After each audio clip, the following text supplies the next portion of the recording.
Rutgers professor says white people are evil, need to be taken the F out for resisting critical race theory.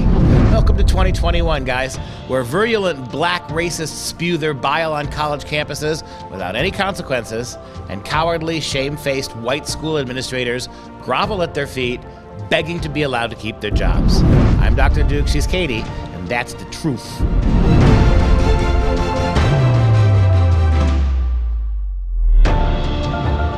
Hello, everyone, and welcome to the Dr. Duke Show. We are the only program that keeps you educated on the craziness impacting K-12 classrooms and college campuses around the world. Before we start, I do want to give a shout out to our new sponsor, Clean Start. Clean Start is a hand sanitizer that is truly unique.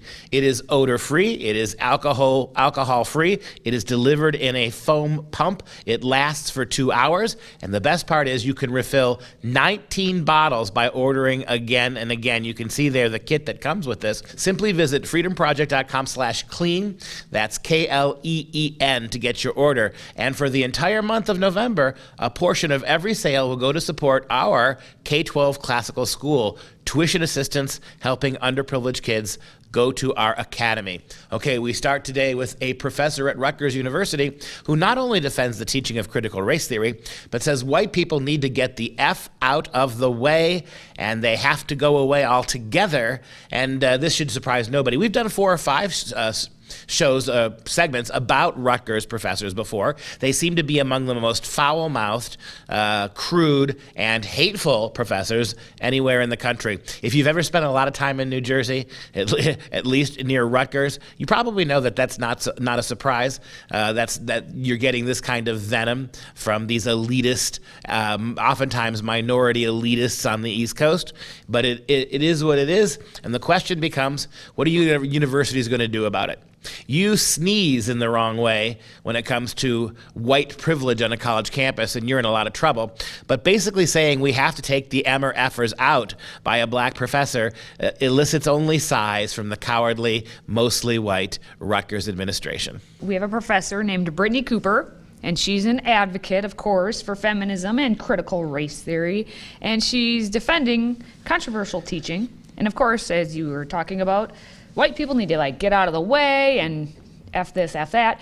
So what the whole story was is that she was having a recent talk called Unpacking the Attacks on Critical Race Theory. And we've talked about critical race theory umpteen times, but as we know, it doesn't exist, at least at the K-12 level, right? But if you've been paying attention, you know that's false. So at the college level, she was talking to a writer named Michael Harriot, and she says that when she attempts to teach critical race theory, which she does at the college level, she asks if it's possible to legislate racism and march it away. Is that possible? And as she phrases it to her students, she says, do you think that white people are just always going to be like this? And that it's our job then to hold back their ability to do the most harm. And so here's what she was talking to Michael about. All things that begin end. White folks are not infinite and eternal, right? They ain't gonna go on for infinity and infinity. And that's super important to remember, that white colonialism and imperialism has a beginning. And in my way of thinking about the world, that means it has an end.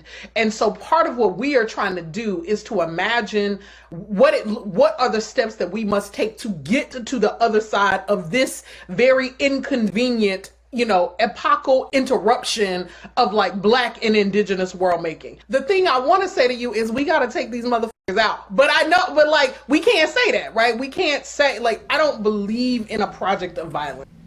I don't believe in a project of violence, but we got to take these MRFers out. And you can't say it, but I just said it. This is par for the course, right?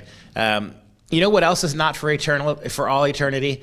Ignorant women's studies professors who don't even realize their own shallowness, that kind of stuff. Black studies professors who don't realize that they're the biggest racists in the room. That's not forever either. And we can only hope that someday, somehow, someday, some way, people like this will be exposed to the kind of treatment that people on the other side are if they dare question the pieties of universities. And what gets me about this is the fact that you see that she has her bachelor's in both English and political science, which hurts both me and you on this. And then she got a PhD in American Studies. And you would think, having gotten an English degree, having gotten a political science degree, and then getting a PhD, that she would know something, learn something. But instead, she takes all of her ire and focuses in on calling you MFers out there. She's not a teacher. She's there to just put forth her own vile. Well, if it's even worse than that, because her opening statement is, will white people always be this way?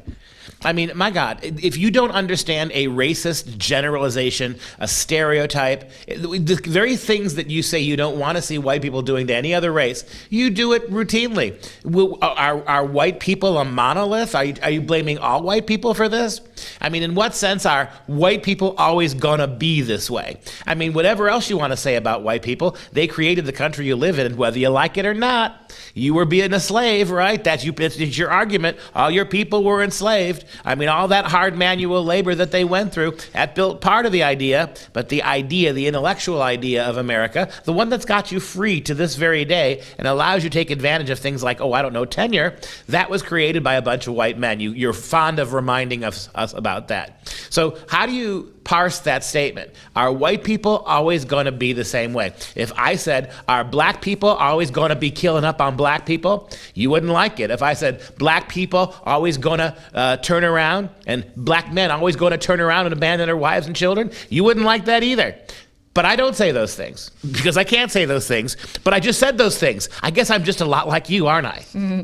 Well, Cooper is known for her vile remarks. Back in 2020, she blamed COVID-19 deaths on you. Yes, she did. You guessed it, anyone who voted for Trump. And she said that white people kind of deserve a declining white birth rate and said that they were villains. But what did she say? I don't want to be violent on anyone. No. But you kind of deserve it, is, what I would say. Have we reached the point yet where more people, I think we have, more Americans have died under Sleepy Joe than under Trump? Is that right? Are we there now?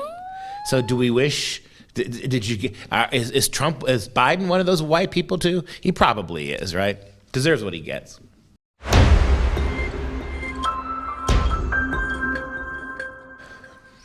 Now, before we move on, just a quick reminder that the best way to access our content is to download the Freedom Project Media app. Simply search Freedom Project in your app store, download, and then make sure you allow for notifications. And if you like listening to the audio podcast, we are available on Apple, Google, SoundCloud, and pretty much everywhere else.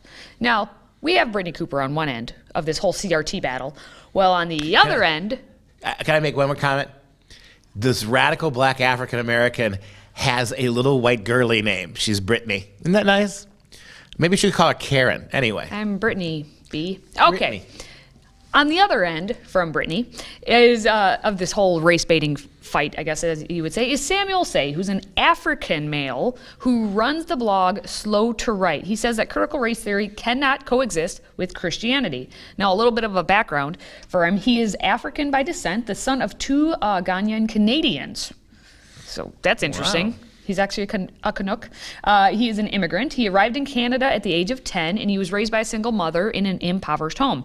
Now, he is a high school dropout, and in the left's so-called oppression Olympics, all of that, you would think he gets the gold. Would you not? Well, but we never give Canadians the gold. Certainly he has more chops and bona fides than the spoiled little Brittany Cooper who got a PhD and she's an English major and a political science major. Yeah.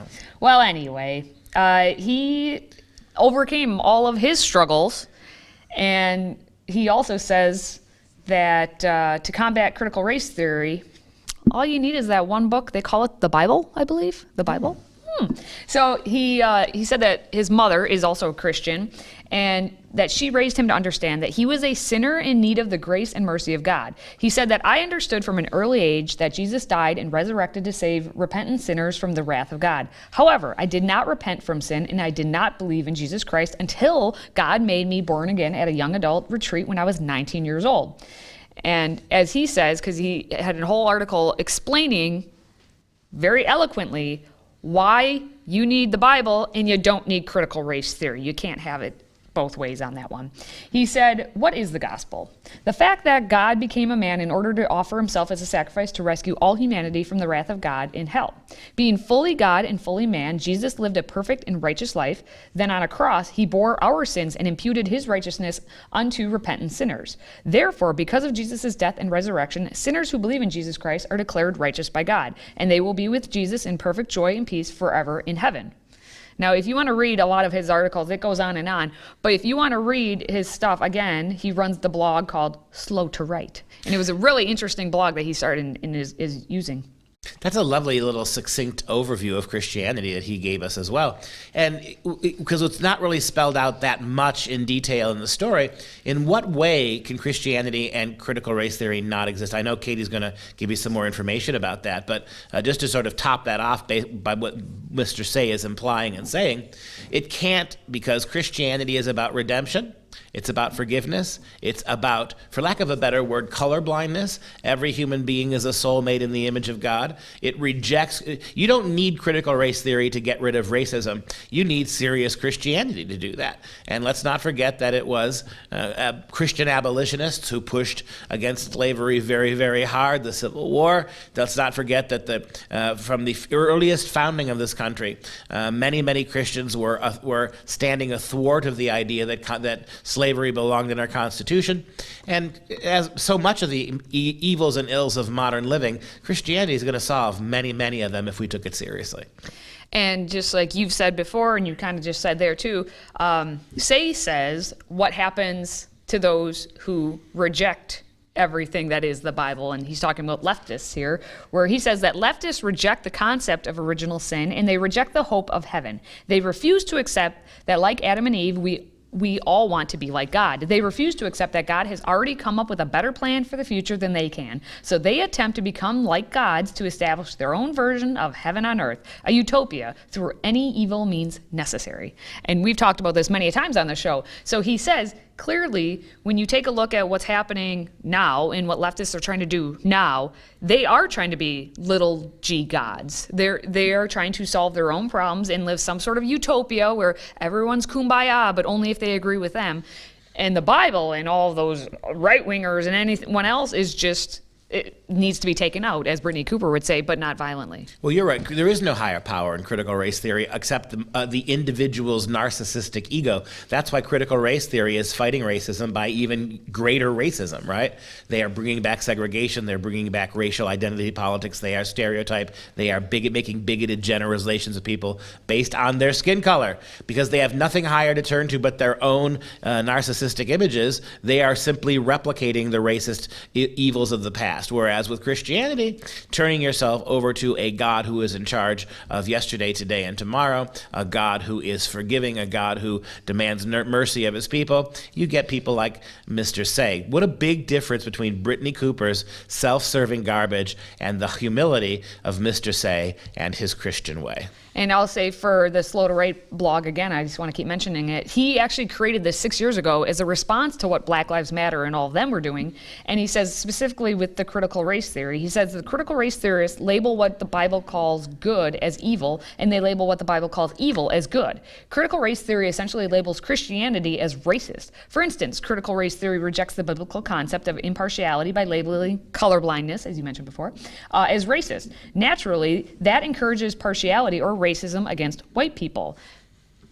Go read his blog. This is just, it's simple. And as he says, the scripture is simple, even in the hands of one with little formal education. Remember, he dropped out of high school. And what this tells us definitively is all of these PhDs and undergraduate, graduate degrees that we see in the Brittany Coopers of the world actually contribute to ignorance and racism, rather education. Meanwhile, this so-called uneducated man who stands only on the Gospels is a lot wiser, no doubt about it.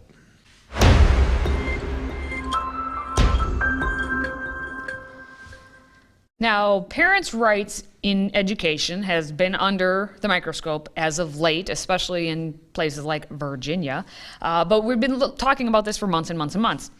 What rights do parents have regarding their own kids' education? Well, we have an author and a college professor who says that parents do not have those rights. We have Jennifer Berkshire, who's an author and a college professor, whom decided to make waves when she opposed parental rights in public education, particularly as it relates to school choice. So even just wanting your kid to go to a different school, not even the specifics of within what is taught at said school, but just a different one, that's no, parents, you have no choice. Now, what she did was in response to a quote that was from a Wisconsin legislator who had said, I don't want school professionals to make decisions about teaching and learning. I want parents to be in charge of teaching and learning that their children and students go to.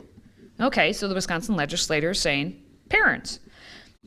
No. Berkshire says, this isn't just some fringe Wisconsin state rep, by the way. Parents' rights, and she put a little asterisk next to that, is a centerpiece of a GOP that is increasingly hostile to public education and, all caps, democracy. Thank you. Why shouldn't they be opposed to public education? What good does it do? All it creates is ignorant, illiterate, mathophobic, social justice warriors who can't read, write, spell, who don't know how to do math at a high level, who cannot find jobs to take care of themselves and their families. All it turns them into is little drones of people like Berkshire. Why should, explain to me, given the NAEP scores, explain to me, given how unable the American public schools are to do their job, hashtag you had one job, and that is to make our kids literate. It is not to make them political clones of you. Your job is and always was to give our kids a fighting chance educationally. Literacy, high achievement, merit, excellence, all of those things when it comes to math and science and English and writing and history, that was your job. You gave up your job, Miss Berkshire, so you could basically use the public schools and all that mom and dad taxpayer money on which you survive. You used all that against parents, taking them out of the equation and deciding that we can substitute reading with critical race theory. We can substitute the teaching of math with radical sexuality education. We can get rid of science as standards in the schools and focus instead on the nonsense of transgenderism. That's what you've done. And, no matter how you pretend that you're giving our kids an education, you're giving them an ideology. The Wisconsin legislator was wrong. Everybody who supports anything but public schools in this day and age is also correct. All right. Well, Berkshire, in addition to saying the GOP being increasingly hostile to public education and democracy, also said that this kind of thinking, that kids should only be taught what their parents want them to learn, is absolutely anathema to a democracy. And that's exactly the point. Well, nobody ever said that moms and dads should have the only say. Not this representative from Marshfield. Not anybody I've ever heard has said that parents alone should do all that work. No, of course not. Your mom and dads pay for this. They have a voice. If they don't want their kids' classrooms cluttered up with all of your social justice garbage, which they have no business having to be supporting in public schools, then they have a right to say that. And they also have a right, Mrs. Berkshire, to pull their kids out of your stupid schools if you don't change. And that's what they're doing. And you know what? There's nothing you can do about it. Now, I do like one person's response to what Berkshire had tweeted out. This person says, notice how they keep finding condescending ways to say or refer to parents' rights, as if that's a conspiracy of some sort. Don't watch what they say, watch what they do. Loudoun County. The left is inherently opposed to you raising your children without their input and guidelines. Yeah, 2 words. Virginia governor. I think you've just been smoked like a cheap pipe, Miss Berkshire.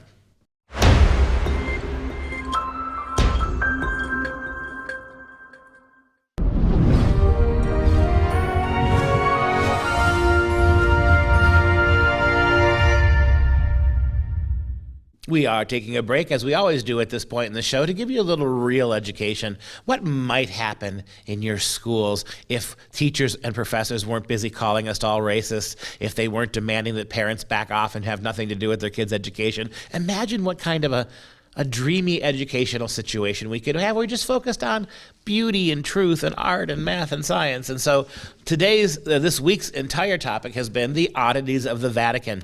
The Vatican is a remarkable place that most people don't know much about. Even most Catholics don't know much about it. It is also officially known as Vatican City.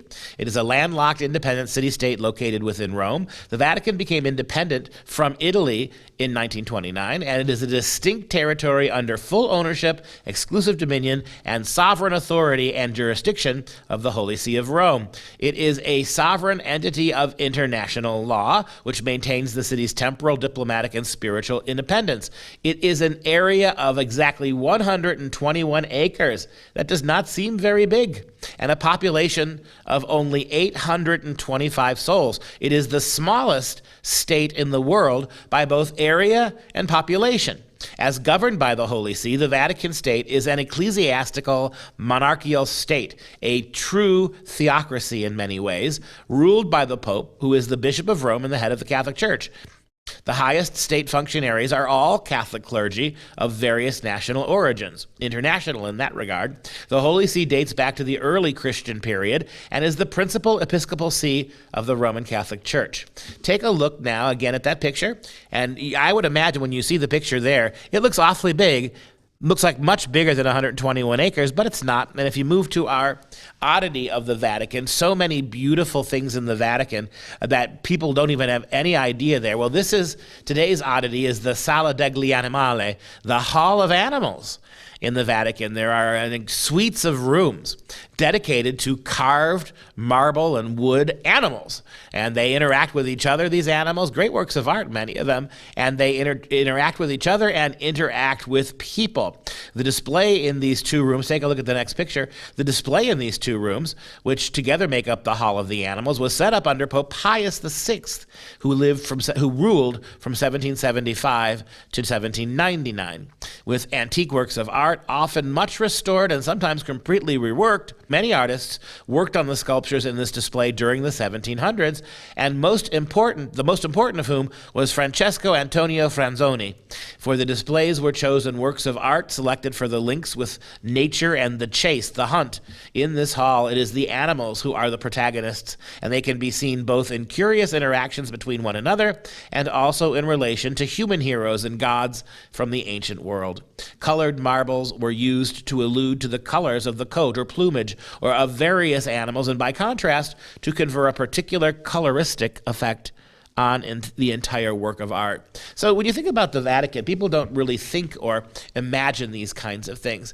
But it's a huge complex. 121 acres is a lot bigger place than perhaps we remember. And in the Vatican itself, you will find odd, strange things. We looked at Bramante's staircase yesterday. We're going to take a look at the Egyptian Museum inside the Vatican for Friday's show, and just a lot of really cool stuff. The Vatican has had well over 1,000 years to put together one of the great collections, not just of art, not just of scientific treatises, not just of philosophy, but strange and unusual and oftentimes uplifting things from the natural world. All right, those are the stories for today. If you have a question for us, please feel free to drop it into the mailbag by emailing askduke@fpeusa.org. And if you enjoy our content, please support our show by joining the Patriot Club. Your tax-deductible donation keeps us going. Simply visit patriotclub.us to get signed up. That's patriotclub.us. And as a special thank you, we will ship you our brand new American Patriot tumbler that features Mr. George Washington. And that's going to do it for this show. For Freedom Project, I'm Dr. Duke. She remains Katie. Until next time, stay educated, my friends.